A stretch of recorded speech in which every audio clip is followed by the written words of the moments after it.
Is it visible?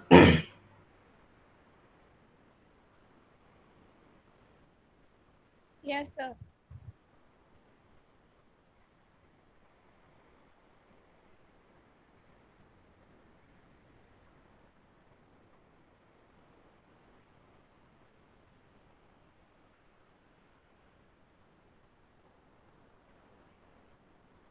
Okay. In previous class, we have discussed matrix representation, that is part 1, and in that we have discussed adjacency matrix, sorry, incidence matrix.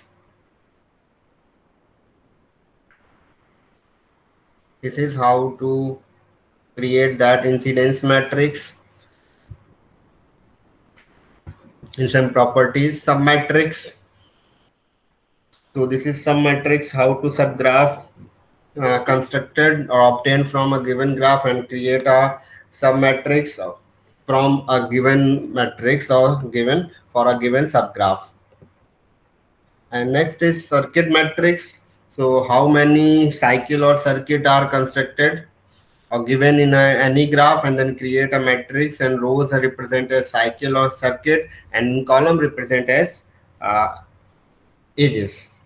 So if anyone having issues with these three kind of matrices,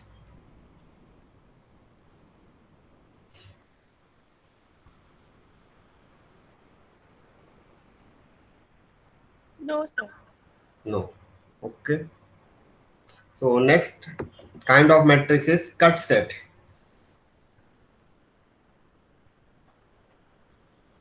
That is cut set matrix. We know that cut set, how to create a cut set, and using that cut set we have to distribute or some uh, create a subgraph or disconnected graph using cut set. Means cut set number of edges are removed from that graph, then the given graph becomes a disconnected graph. So, so the definition of that cut set graph or cut set matrix is, assume that number of cut set is q,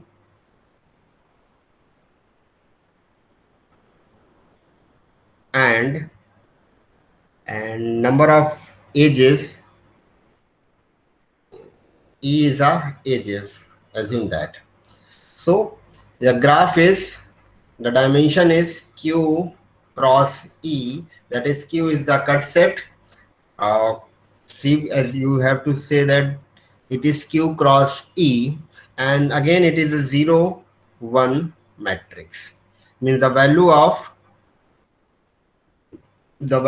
this matrix are either 0 or 1. So the cut set matrix is Cij is equals to, it is 1 and 0. So 1, then condition is if ith cut set contains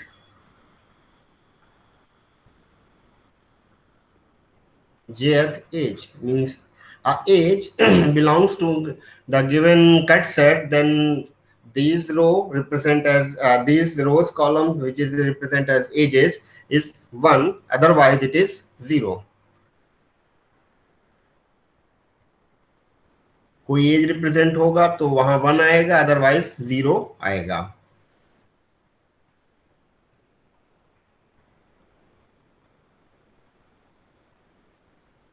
So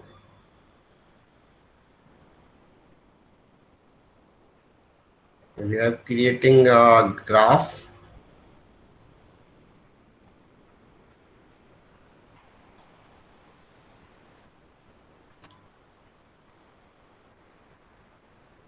So this is a graph, and it is edges is E1, E2, E3, E4, E6, E7, and E8. How many cut sets are here?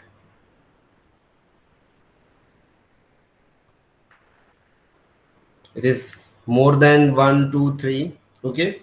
So we have creating a cut set. First thing we have to create this one. So this is C1 cut set 1, and second we have to cut here, that is C2. Assume that uh, it is a cut set number 3 and it is a cut set number 4, and again here it is a cut set number 5. So you have to create more than one cut set, or we have created this cut set, or we have created this cut set. So no limitation until each and every edges are cuts. So in that cases we have creating only a 5 cut set. Okay, because of less number of rows, we find only less number of rows. So here cut set of a graph, so it is a row represent as cut set, that is C1, C2, C3, C4 and C5, and column represent as edges. So here it is E1, E2, E3, E4, E5, E6, E7 and E8. Now fill that matrix. So cut set number 1, cut only one vertices, that is E1. So here we have put it 1 and rest of the values are 0. Same as cut set number 2, cut only E3 and E4. So cut set number 2, cut only E3 and E4. Cut set number 3 is cut E5, E6 and E7. So here E5, E6, E7, and cut set number 4 is E2, E7, E8,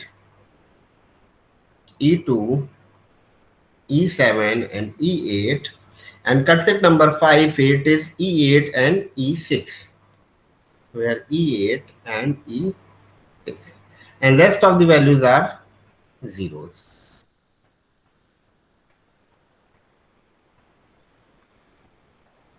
So anyone having any issues?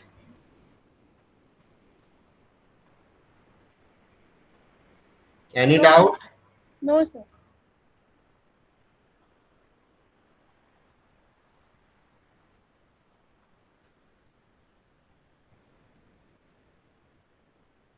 First thing you have to arrange that matrix in any order, means E1, E2, E3. It is again easiest order because of E1, E2 is E3. It is on sequencing order. Either you have to set E1, E8, E9, E7. So it is arranging any order. Okay, it is not mandatory to arrange in a sequencing order.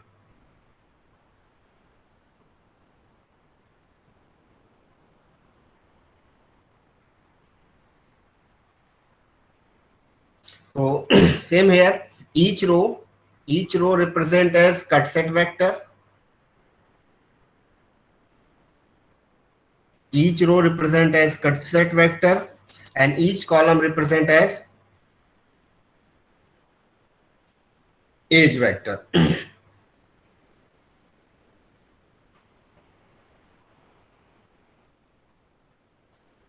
And one observation is here.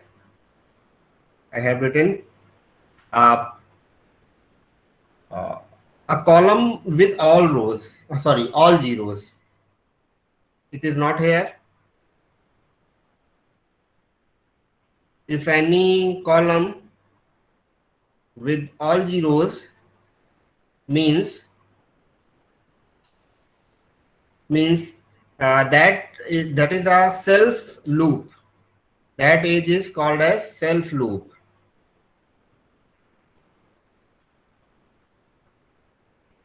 If our column all the values are 0, that is belongs to a self loop.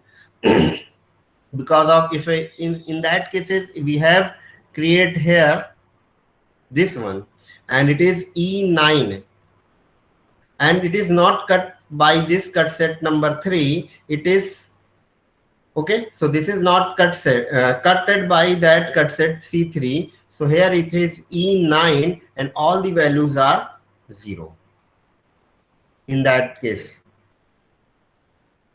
And next observation first. Second observation is identical columns.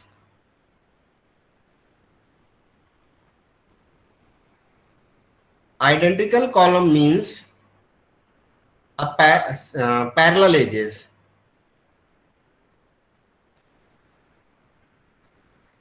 So here IE3 and E4 is parallel edges. So here it is 2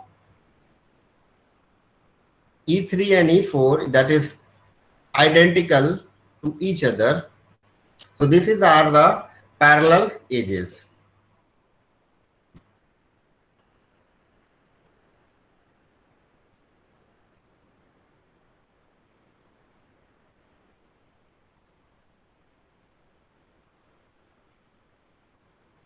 किसी को कोई दिक्कत हो तो बेटा पूछो.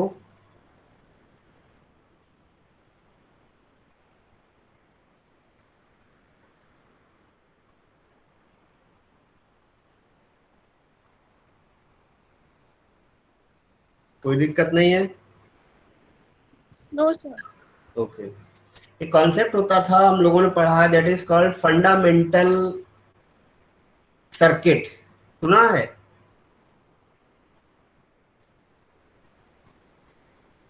Yes sir. क्या होता है?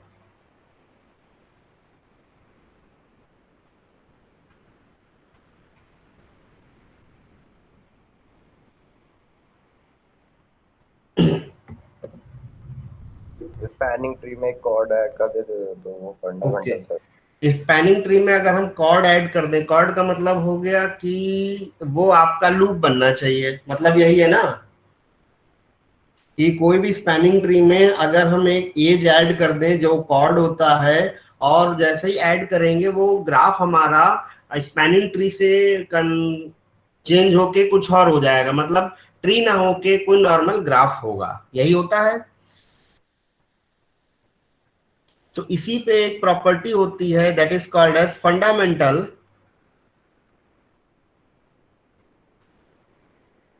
Cut set. नाम कट सेट है बट प्रॉपर्टी आपकी फंडामेंटल सर्किट की होगी.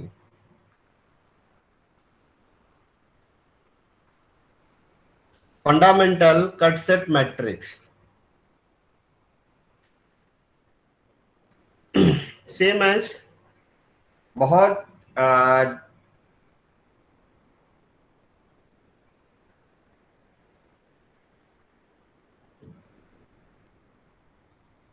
ठीक है. सो इसमें होना क्या है, अगर हम इसका एक मैट्रिक्स बनाना चाहें that is a fundamental CF cut set matrix, it is represented by fundamental cut set CU colon IN minus 1. तो ये चीजें है क्या? I for the identity matrix, that is a fundamental cut set matrix, and CU.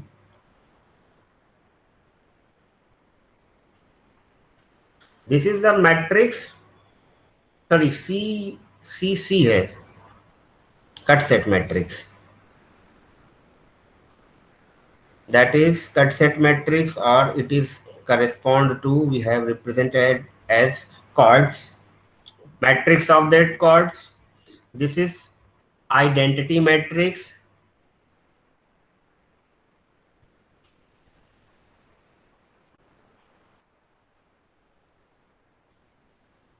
And this one n minus 1, total n minus 1, it is called as branches. Okay, so this is this n minus 1. So this I is identity and this n minus 1 is branches. So how to create a matrix, चलिए देखते हैं.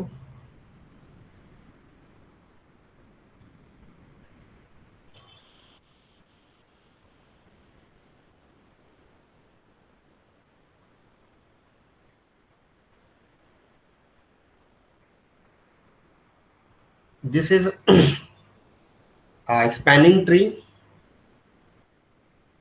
and we have to add some chords.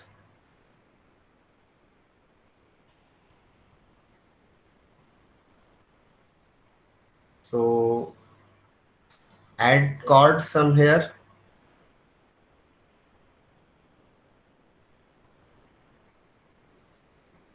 So assume that first one we have to add this one. We have red line. So it is E1, that is E2. Second we have add here, that is E3, and add here, that is E4,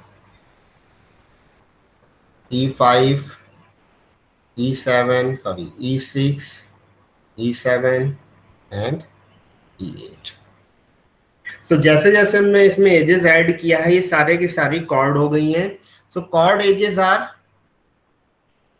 E2, E3 and E4. So this is chords, and branches are E1,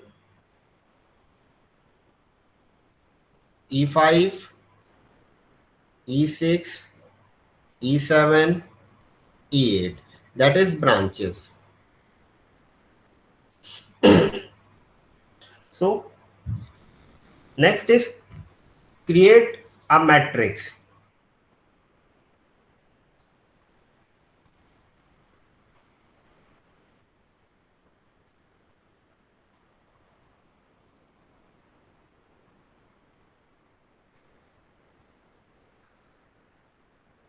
First is chords. So chords is represented by E2, E3 and E4, and we have split here because of this is dot or colon. So हम यहाँ से split कर रहे हैं. And next is it is in identical form, identity. So now first we have create this circuit. This is called as fundamental circuit. How many circuits are here? Fundamental circuit, that is, तो बता सकता है कितने fundamental circuit होंगे यहाँ पे? This is first CF1, first fundamental circuit, and this complete second, this is CF2, second fundamental circuit, and this is third CF3 fundamental circuit, and 1, 2, 3 and fourth, this complete is fourth, and fifth one, 1, 2, 3, 4 and fifth. So total number of fundamental circuit is 5. किसी को कोई doubt है पूछ लो. जहां जहां cord हमने add किया है वो सारे के सारे फंडामेंटल सर्किट होंगे. हमें केवल उन फंडामेंटल सर्किट्स को पिक करना है और उनको कॉलम के फॉर्म में रिप्रेजेंट करना है. किसी को कोई डाउट है? No, sir. पहला देखते हैं. पहला फंडामेंटल सर्किट ये वाला है, तो इसमें केवल दो एजेस आ रही हैं, E1 and E2. So here हम इसको रिप्रेजेंट कर लेते हैं E1, E5, E6, E7, E8. So E2, E1 and E2. So E1 is here, we have put at 1, E2 is here 1, and rest values are 0. First. Second fundamental circuit is this one, that is E3, E5 and E7.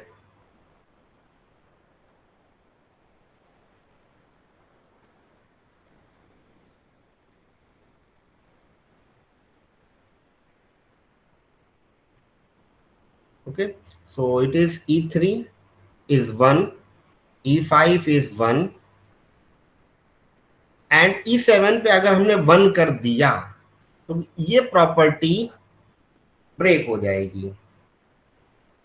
Okay, सो हमें यहाँ पे थोड़ा सा precautionary होकर हमें ये create करना पड़ेगा कि हमें यहाँ पे आइडेंटिटी मैट्रिक्स लगानी है या बनानी है। अभी हम इसको बंद कर देते हैं और इसको सर्कल दे देते हैं। अभी हम पहले फिल कर लेते हैं, फिर उसके बाद प्रॉपर्टी बताते हैं how to remove that. Then next is E4, 4 is 1 and rest is 0, and E4 में E6 and E7 आएगा।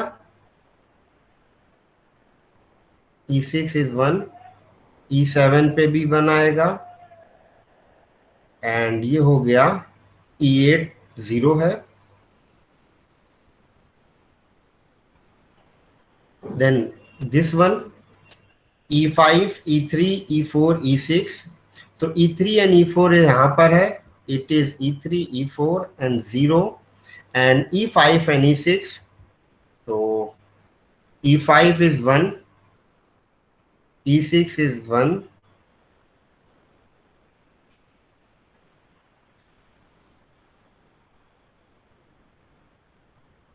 and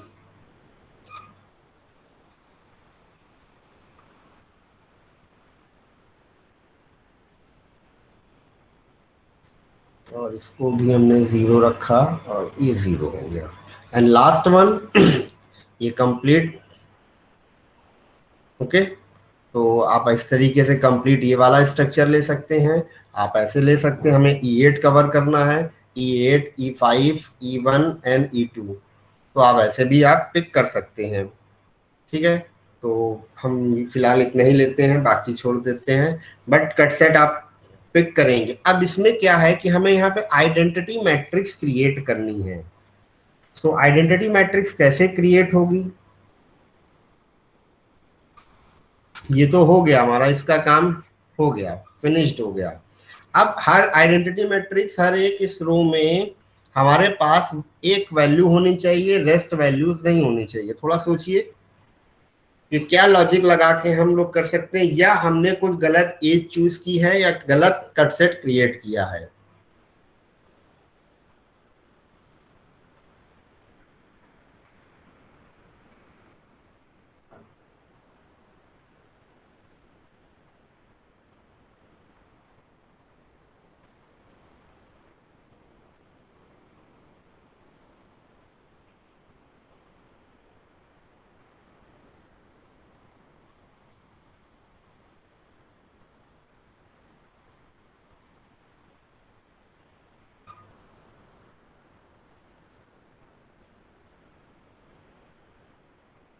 बताइए, यहाँ पे हमें आइडेंटिटी मैट्रिक्स कैसे लानी है।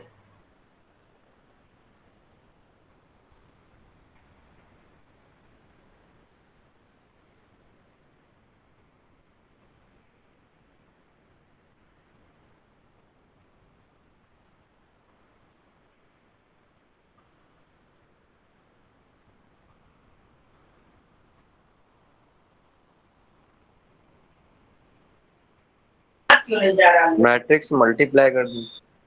ओके, चलिए अभी इसको यहीं छोड़ो, एक एग्जांपल इसी का लेते हैं, थोड़ा सा और सिंपल। पैरेलल एजेस नहीं आएंगे, देखते हैं कुछ क्लियर हो जाए यहाँ से।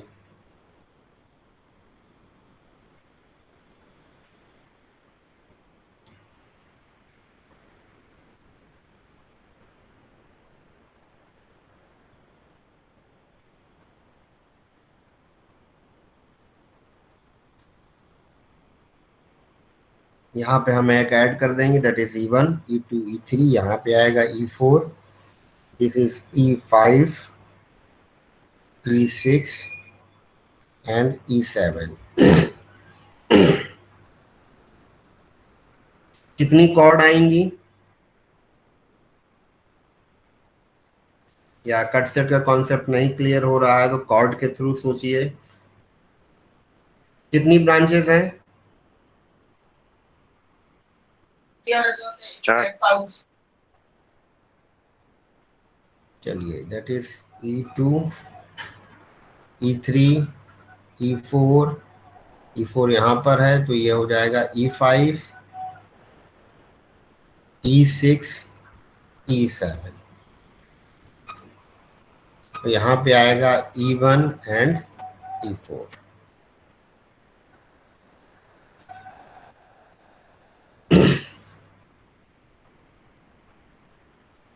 यही आएगा। अब अगर कोई चीज नहीं क्लियर हो रही है इसमें तो एक सिंपल ट्रिक है, बहुत इजी, कि हमें यहाँ पे आइडेंटिटी मैट्रिक्स लानी है। तो आइडेंटिटी मैट्रिक्स कैसे आएगी कि कितने मैट्रिक्स से कितने सर्किट बनेंगे उसके अकॉर्डिंग आपके डायगोनल टर्म पे बनाएंगे। हमारा काम है उस सर्किट को बनाना।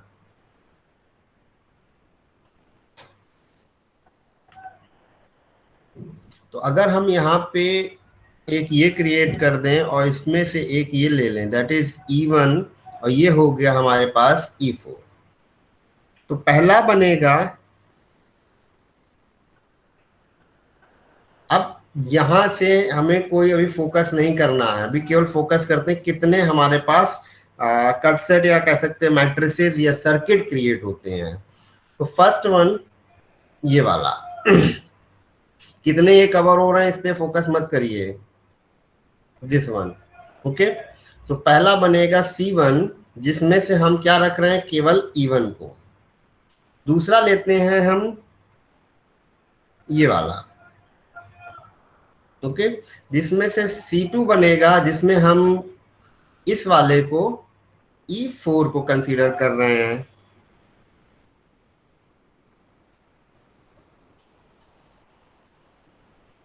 और पॉसिबिलिटीज जिसमें हम ये दोनों को कवर कर रहे हैं। ठीक है, मानते हैं ये C3 है जिसमें हम E4 एंड E1 को कंसीडर कर रहे हैं। अब बनाने की कोशिश करते हैं इसको। पहला बनता है जिसमें केवल 1 है, ये 0 है। दूसरे में ये 0 है और ये 1 है। अब क्या क्या हो रही हैं इसमें, 3 एजेस आ रही हैं, E2, E7, E6, E2, E7, E6। तो देखते हैं फर्स्ट वन में E2, E6 और E7 आएगा और रेस्ट पोजीशन पे 0 रखते हैं। इस वाले में E4 है, यहाँ पे E3, E7 एंड E5 रखते हैं, ये तो 0 हो जाएगा। E3 पे 1 आया, E5 और E7 आएगा, E6 पे 0 है। यहां तक कोई दिक्कत है किसी को?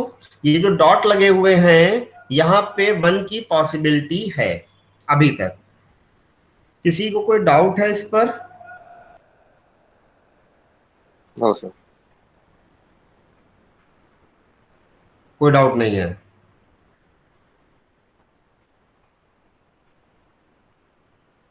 कोई डाउट नहीं है ना? No sir. ओके, अब इसी टर्म को हम दोबारा से लिखने की कोशिश करेंगे, क्योंकि यहाँ पे भी 1 था और यहाँ पे भी 1 है। हमें चाहिए आइडेंटिटी मैट्रिक्स। तो अगर ये देखो तो दोनों ही पोजीशन पे यहाँ पे 1 आ रहा है, तो हम इन दोनों पे 1 नहीं रख सकते हैं।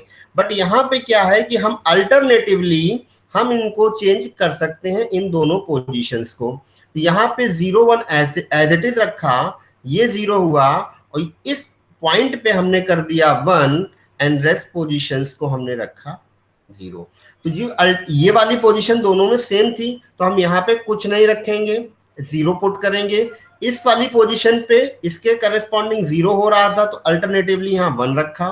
अब ये दो तो हमारा कंप्लीट हो गया। अब ये वाले को फिर से लिखते हैं 1, 0। अब इस वाली पोजीशन को हमें चेंज करना है, इसके करस्पॉन्डिंग ये 0 था, तो यहाँ पे हमने रखा 1, 0, 0, 0 एंड सॉरी ये भी 0 होगा।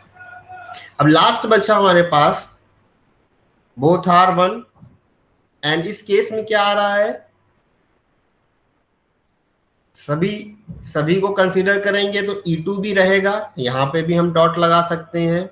यहाँ पे E3 पे भी डॉट लगा सकते हैं, E5 भी हम कंसीडर कर रहे हैं, E6 sorry that is E6, E6 पे भी डॉट लगा सकते हैं, और E7 हमारे पास हो नहीं रहा है तो हम इसको बाय डिफॉल्ट 1 रखेंगे और ये 0। ये जस्ट अ ट्रिक है और इसके लिए आपको मैथमेटिकल कॉन्सेप्ट करना पड़ेगा। एक कॉलम होता है, एक फार्मूला होता है जिसको हम लोग बोलते हैं रो चेंजिंग वेक्टर, जिसमें से कुछ को सब्ट्रैक्शन करते हैं, कुछ में एडिशन करते हैं।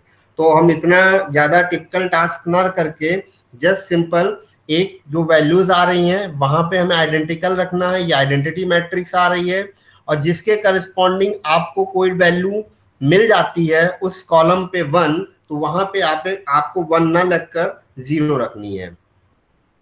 अब इसी को थोड़ा यहां से चेंज करने की कोशिश करते हैं। ये एज इट इज था हमारे पास। सेकेंड वन ये था, ये 0 ले चुके थे, यहाँ हम 1 ऑलरेडी यूज कर चुके हैं तो हम इसको 0 ही कंसीडर करेंगे। 0 0 1 में ये ओके था, यहाँ पे हम इसको रेड कलर से 0 कंसीडर करेंगे, मतलब यहाँ हम 1 यूज कर चुके हैं। फिर 0 1 1 में अब इन दोनों इसके करस्पॉन्डिंग 1 ऑलरेडी आ चुका है तो ये तो हो गया 0, ये ऑलरेडी हम यूज कर चुके हैं, ये हो गया 0।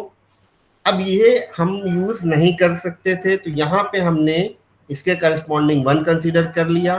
एंड नेक्स्ट हमारे पास जो बचेगा, सॉरी यही, और इस वाले कॉलम पे हमें कोई भी E8 नहीं मिल रहा है। ये डिपेंड करता है लॉजिकली हम कैसे इसको सॉल्व करते हैं। और सॉल्व करने के लिए मैथमेटिकल फार्मूला होता है, मीन्स हम उसमें से जैसे R1 माइनस R2 करें, पॉसिबिलिटी है, R1 प्लस R2 कर सकते हैं, C1 या कह सकते हैं कॉलम को भी हम एक्सचेंज कर सकते हैं। हमें केवल आइडेंटिटी मैट्रिक्स अपनी लानी है और उसके करस्पॉन्डिंग ये चेंज हो जाएगा, तो इसको छोड़कर हम केवल इसमें ये ऑपरेशन परफॉर्म करते हैं। बट मैथमेटिकली ऑपरेशन परफॉर्म मत करिएगा, ट्रिक से सॉल्व करिएगा, थोड़ा सा फास्ट हो जाएगा। किसी को कोई डाउट है इसमें? नहीं सर, एक ही ट्रांसफॉर्मेशन करके करेंगे तब भी आसान हो जाएगा। हो जाएगा, बट ट्रिक से भी कर सकते हो। बाकी आपका मैथमेटिकल माइंड जो कहता है, एनालिटिकल माइंड, जैसे आप सॉल्व करना चाहो, बस एक आइडेंटिटी होनी चाहिए, दूसरे उसका करस्पॉन्डिंग वैल्यूज होनी चाहिए। जैसे इस केस में हम R1 R2 ना कर, सॉरी C1 C2 ना करके हमने देखो यहाँ पे 2 रिप्लिकेट कंसीडर कर लिए हैं, तो हम यहाँ डायरेक्टली कॉपी भी करके हम इसको सॉल्व कर सकते हैं।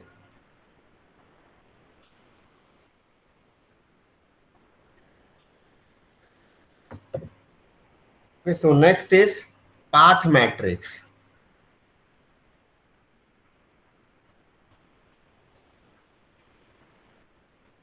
जैसे नाम से समझ में आ रहा होगा, किसी ग्राफ में अगर कोई पाथ अवेलेबल होगा तो वो पाथ उसके कॉलम पर आएगा, नहीं अवेलेबल होगा तो वो हम कंसीडर नहीं करेंगे।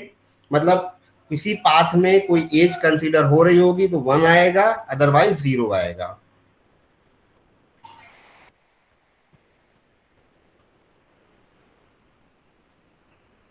If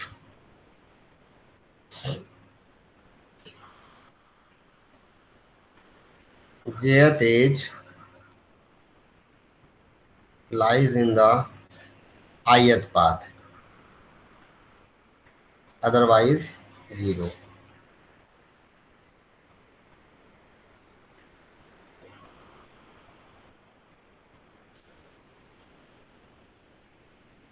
एक छोटा सा एग्जांपल लेते हैं। सो V1 V2 V3 V4 और ये रखा हमने V4। तो हमें पाथ लेना है V1 to V4।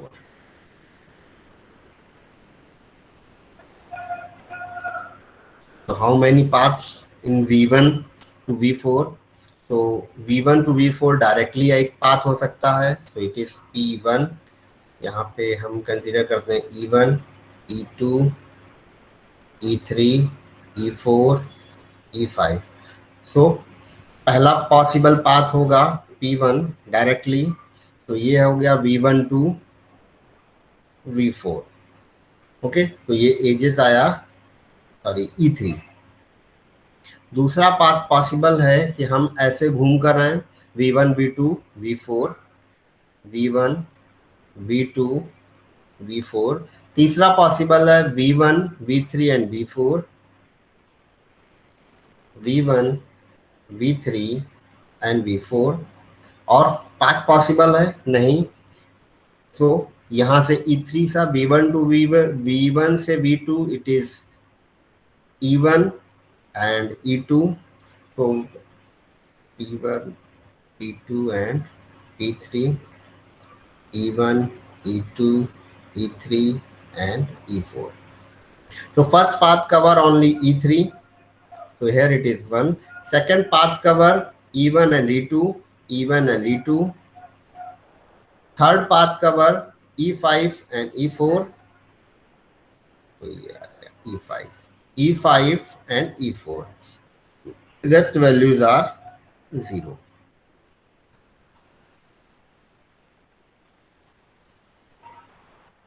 तो किसी को कोई दिक्कत है इसमें बेटा? नहीं सर। अब कुछ जैसे ऑब्जर्वेशन है, अगर कॉलम में सारे 0 हो जाए तो मतलब वो एज उस पाथ को लाइज नहीं कर ट्रैवर्स रहा नहीं है। हो रही। और सारे वंस पॉसिबल हो जाएं अगर किसी कॉलम में, तो हर वो जो एज होगी हर एक पाथ को कंसीडर कर रही है, तो लिख सकते हैं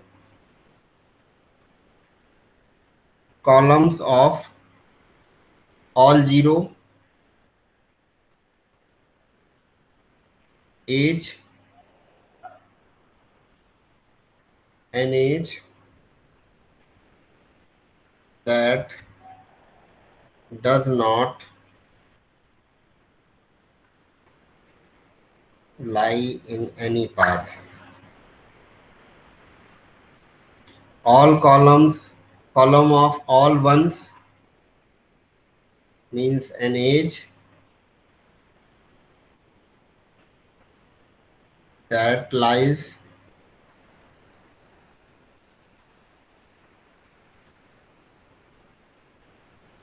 in every path. अगर 1 है तो सभी पाथ में आएगा, नहीं है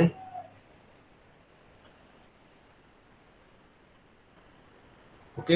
and there is no row with zeros, क्योंकि कोई भी रो 0 नहीं होगी, मतलब वो पाथ हमने लिया ही नहीं है, वो पाथ पॉसिबल नहीं है। तो इस यहाँ पे no row with all zeros, that is important. कोई रो 0 नहीं होनी चाहिए, no row with all zeros. Possible है कि हम यहाँ 0 0 0 0 मतलब कोई पाथ ही नहीं बन रहा है, फिर भी हमने उसको कंसीडर कर लिया।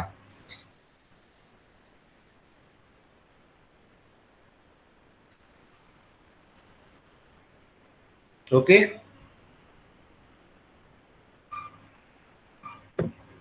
एक लास्ट है matrix, that is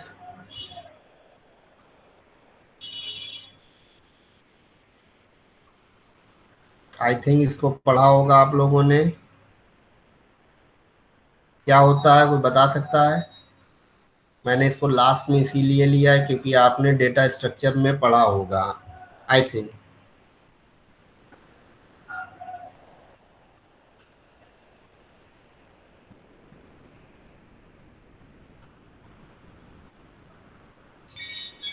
yes sir, पढ़ा है। क्या होता है? सर उसमें बताता है कि वो जो पार्ट्स हैं मतलब ग्राफ के, वो एडजेसेंट हैं कि नहीं है। अगर एडजेसेंट है तो वहां पे हम लोग 1 मार्क करते हैं, अगर नहीं है तो 0 मार्क करते हैं। तो रोज एंड कॉलम्स में एजेस और वर्टेक्स होंगे कि वर्टेक्स एंड वर्टेक्स, या एजेस और एजेस होंगे?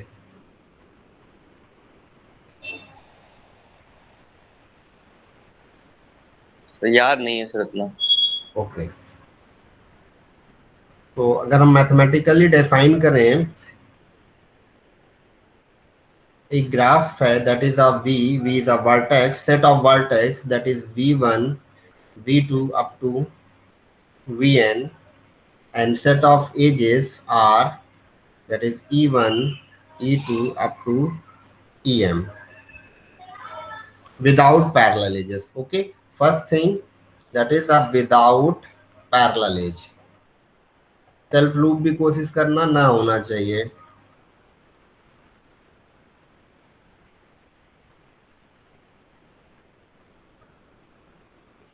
Adjacency matrix, it is n cross n symmetric binary matrix. Okay, so it is n cross n मतलब number of vertex. Okay, अब number of vertex ही क्यों choose किया है? क्योंकि हम अगर दो वर्टेक्स की बात करें तो ये दो वर्टेक्स मिलके एक सिंगल एजेस को क्रिएट कर रहे हैं. तो अगर हमें वर्टेक्स मिल जाएंगे तो हम number of edges find out कर सकते हैं. बट इसका वाइस वर्सा थोड़ा सा टिपिकल है. तो टिपिकल टास्क ना लेके इजीएस्ट वे में हम बात करते हैं. हम केवल मैट्रिक्स बनाएंगे using vertex set. It is n cross n symmetric binary matrix. अब बाइनरी का मतलब पता है 0 और 1. So it is defined by xij. It is 1 and 0. 1 means if a age is exist, vi and vj is belongs to e. मतलब कि अगर कोई एज एग्जिस्ट करती है तो उस पोजीशन पे उन दोनों वर्टेक्स पे हम 1 रखेंगे, अदरवाइज हम उसको 0 कंसीडर कर लेंगे.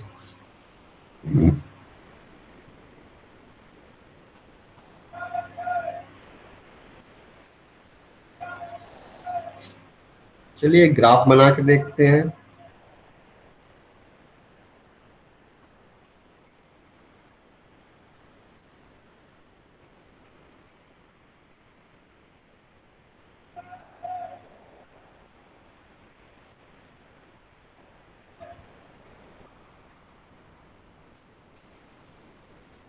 V1, V2, V2, V4, V3,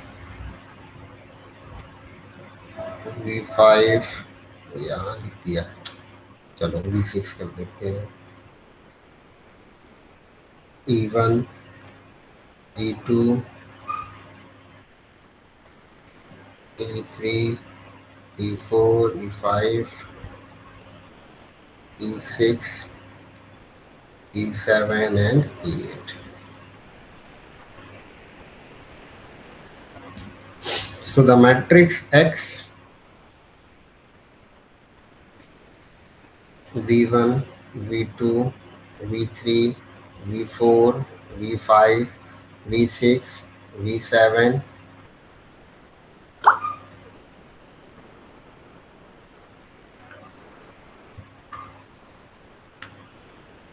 V6,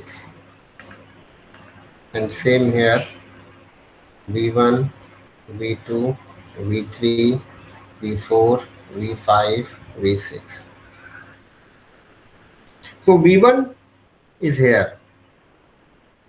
Using this V1, we have to connect with V6, connect with V5, connect with V2. Okay, so we have connect with V2 with this age. So हम यहाँ age consider नहीं करेंगे, हम consider करेंगे number of vertices. So V1 is connected to V2, here 1 करेगा. V1 is connected to V5, here 1, and same is V6, and rest positions are filled with zeros. V2 is connected to V4, V3, sorry, V4, V5 and V1. So V2 is connected to V1, V2 is connected to V4, and V5, and rest positions filled with 0. Same here V3. तो directly लिख दे रहा हूं. किसी को कोई doubt हो, क्योंकि V3 directly connect है केवल V4 के साथ, एंड V5 कनेक्ट क्या है, V1 V2 V4 V4 is connected to V2 V5 V6 V2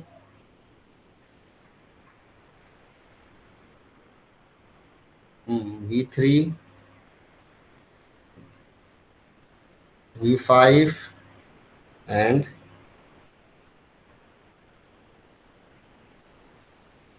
V6.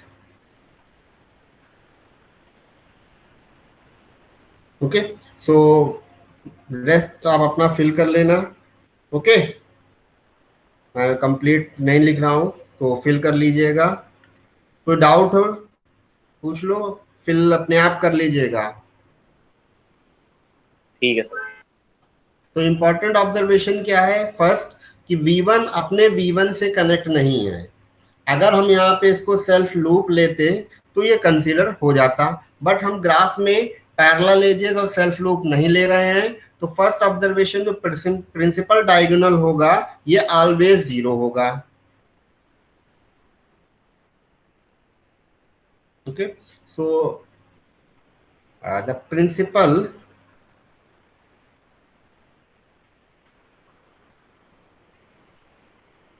diagonal of X are all zeros when no self loop. Okay, self loop अगर नहीं है तो ही होगा, अदरवाइज सेल्फ लूप आया तो principal diagonal term में 1 मिलने लगेगा.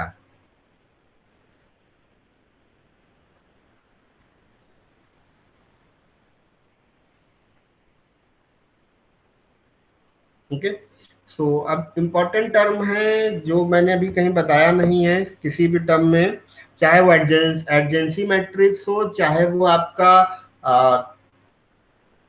इंसिडेंस मैट्रिक्स हो. अगर हमारे पास कोई ग्राफ डिस्कनेक्टेड होगा, डिस्कनेक्टेड ग्राफ,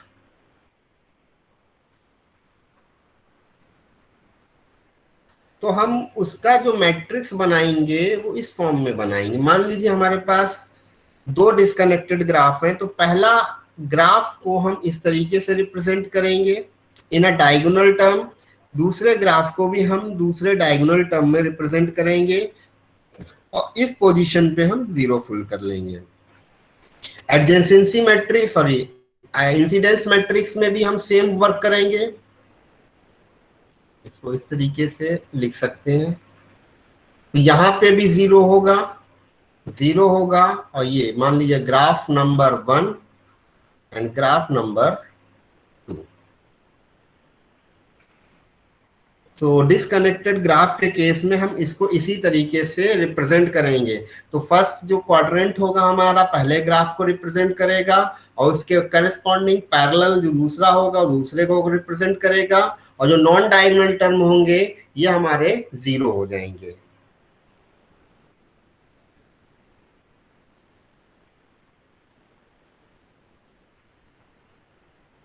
तो अभी तक किसी को कोई डाउट हो तो पूछो.